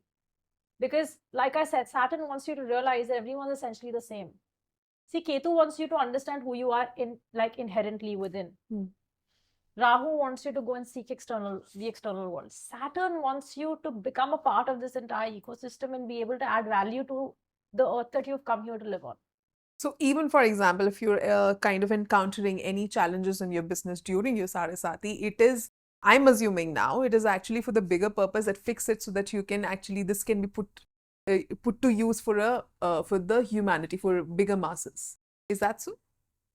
See, not in a way, not necessarily always. Okay. Is that the case? Because first you have to fix yourself in order for you to be able to be of any use to the masses.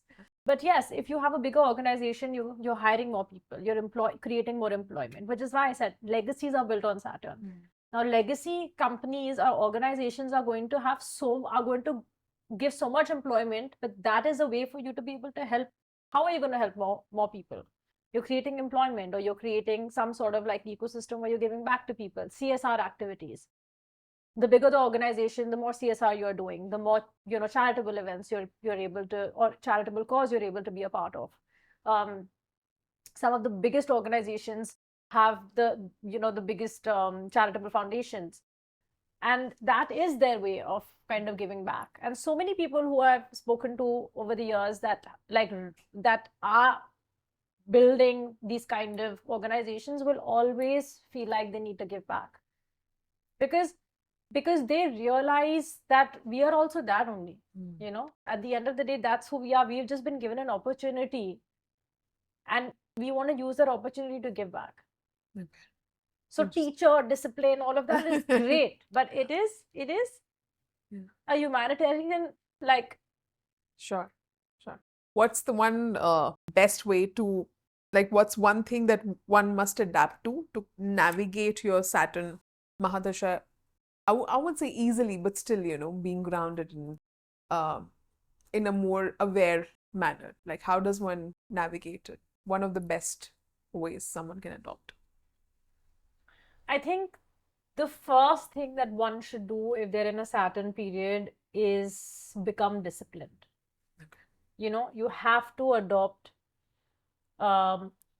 discipline, structure, start looking at life from a more long-term perspective. Everything is about long-term goals. Develop patience. understand that your journey is not the same as someone else's journey. I think that is one very key, especially for people who are, our generation, that we don't look at life in terms of dashas, right? We don't look at like you are in a Saturn dasha, so your success is maybe in your 40s and your 50s, versus somebody else who's in a Rahu. And I see this so often because, people in their 30s, early 30s will come to me and say, but that guy got funded, and I've been running my business for like double the number of years, and I keep seeking and I'm not getting. So it's to understand that your journey is very different from the other person's journey. You don't know what their life looks like 20 years from now. So to stop comparing, that if yours is a little bit slower, if you're not as successful as you'd like to be in your early 30s or even your late 30s, your time will come. So like I said, patience, perseverance, discipline, structure, long-term planning, everything is about longevity. Like prepping yourself up for actually that whole. To stop looking at life as like a 2-year plan, So you have to look at it from like a Visionary. long-term perspective. Yeah. Okay. Like visionaries will always come from Saturn.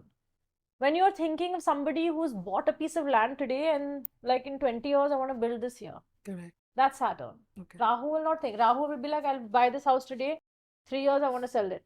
I want to flip it. Or they want to, it's that kind of thing. And how does one make sure that they are able to balance their Rahu and Ketu?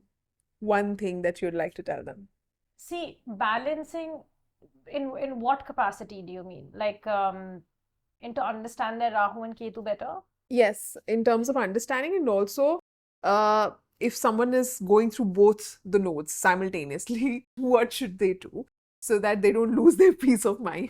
See, anything that is coming in the way of your mental peace, you have to acknowledge that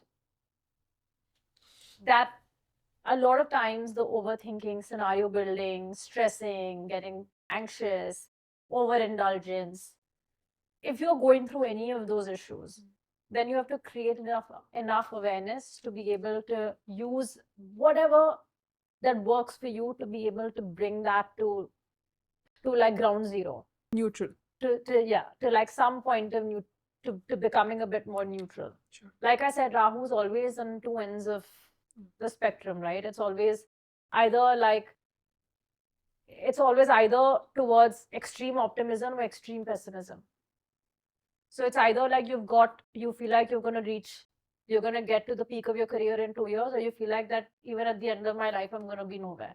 So does depression also kind of people encounter in Rahu? Yeah, for sure. Because of so much of fleeting. Because there's so much fleetingness, right? That if you start living, most spiraling happens during Rahu. So it can spiral up or it can spiral downward. And when this downward spiral happens, it's very bad. Yeah. Like it's the kind of, it can convince you that your life is not worth living.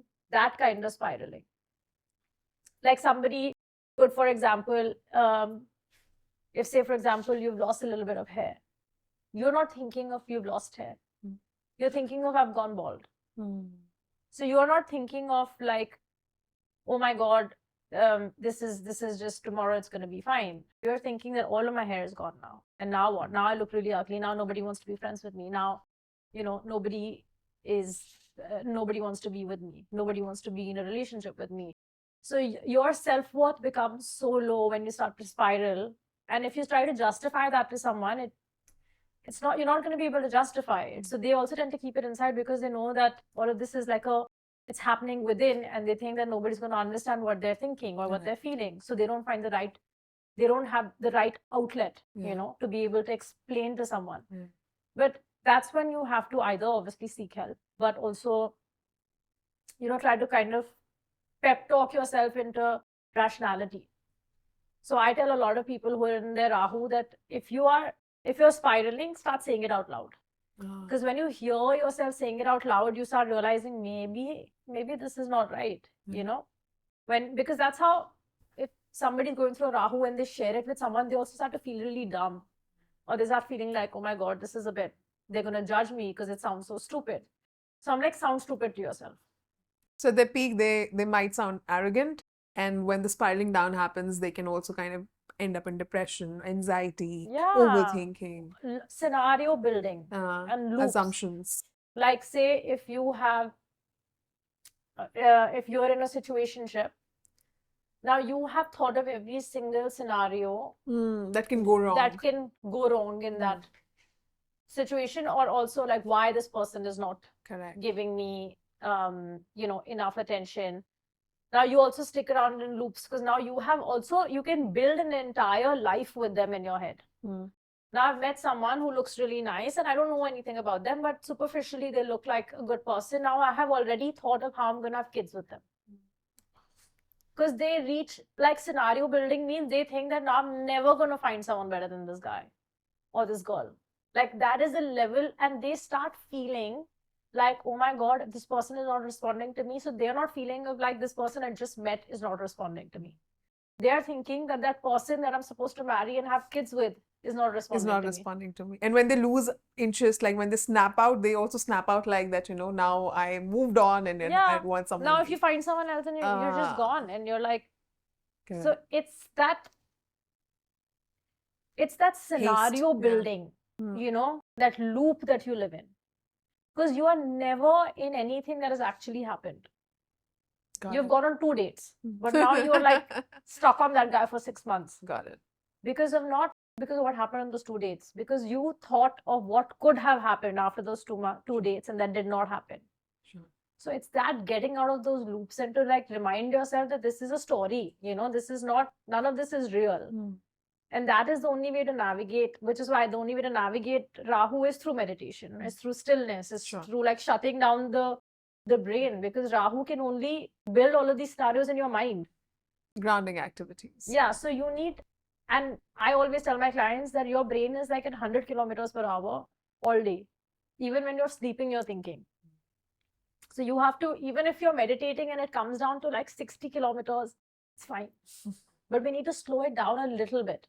So whatever works for you, whatever, activity that can calm you down. A lot of times it's like going away from your land of birth is very helpful. So if you want to just get away, if you're born in Delhi, go to like Dubai or like the UK or Europe, wherever, but further away from where you're born, it can temporarily help you, if not a lot. Sure. And I started with Ketu, so I want to end this with Ketu, that what is that one best thing someone can adopt to really, take all the juices of Ketu Mahadasha, like best fully utilize Ketu Mahadasha? What should one do? This is going to seem very difficult, yeah, but it's like the greatest hack. It's surrendering. It's expect nothing. To understand that every single thing that comes to you during Ketu is eventually for the better. And it will, by hook or by crook, get you to where you need to be. So don't question, because a lot of things that will happen during a Ketu Mahadasha, you will seem like, if you look at it very logically, will not make sense to you. And there's a lot of uncertainty. Sometimes there's like unbelievable amount of uncertainty where you just feel like everything is falling apart and where are we going to go? But it's in that falling apart that you find the most direction. So don't try to control the flow. I think the biggest issues happen when you're trying to control your Ketu Dasha. You cannot control a Ketu Dasha. Ketu has to be, you have to flow with it. So don't have 5-year plans during Ketu. Just be in the moment. Be and go in with the moment. Yeah, like be in the present moment, because that's the only way to really, really make the most of it. Because Ketu can be one of the most, I think, graceful periods in your life. That's the period where you really understand what happiness truly is. You understand what presence means. You understand, all of those memes you see, or like motivational things that you see on Instagram about how your life should look like, being present, being in the moment. That is all what Ketu can give you. Sure. But we love control as human beings. And that's where Ketu becomes difficult. So if you're able to just flow and not question, like genuinely, like I'm not saying it from like, oh my God, I know it's very hard, but you have to lose control. Sure. Any one last thing that you'd like to tell the audience with respect to any of the Mahadashas or maybe astrology, anything that you'd like to leave the audience with? If you're going to an astrologer and if you come out of that reading feeling more scared, Yeah. then please don't listen to anything they say, Yeah. because I've seen this so many times with my clients as well, that they'll be like, we were so scared to come to you because we just thought that, I don't know what you're going to say. A good astrologer is never going to make you feel scared about where you're at, because their job is to make you see things more clearly. That why you're here, what Why are the you're here, lessons you need to learn. where are you, Correct. how do you develop more awareness about where you're at? Yeah. How do you gain more clarity about why something is happening to you, even if it's a loss? So true. Because obviously, most of the time when somebody is coming to or going to an astrologer, it is because there is something that feels a little bit like of a disconnect, or something that may not necessarily be working out for you. It is the job of the astrologer to help them understand that better. That if there is a relationship that is not working out, why is it not working out? If there is a job that's not working out, why is it not working out? Yeah. And how does it get better? So if someone is making you feel more fearful, then don't fall for that. Sure. Thank you so much, Harshna, for all the time, for all your wisdom, for really decoding all these complex planets and nodes that we used to think, and really actually taking away all the scare and fear attached to them and making us see it from the lens of what they truly are. So thank you so much for that. Really, really grateful. I had a wonderful time understanding all these planets and nodes and what it means. I really hope that you keep doing the work that you're doing, because I feel we need more astrologers like you. Like you said, that, someone who is actually an ally in your journey and tells you, hey, this is the lesson that you need to learn. That's why you're here, rather than actually making them get more shit scared.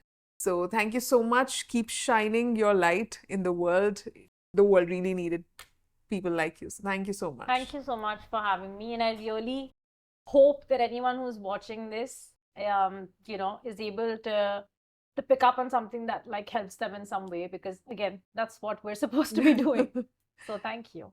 And to all of you who stuck till the end, thank you so much for staying here. And we really, really hope that the episode today was actually helpful, especially, like I said, that with regard to all the notions and all the ideas we have about Saturn and Rahu and Ketu. We really hope that we did a good job in presenting to you what they really are and what it really means. So thank you so much for staying, and please don't forget to like and subscribe. And if you really feel that someone can be helped through today's episode, don't forget to share it. I'll see you in the next episode with another exciting guest. Thank you.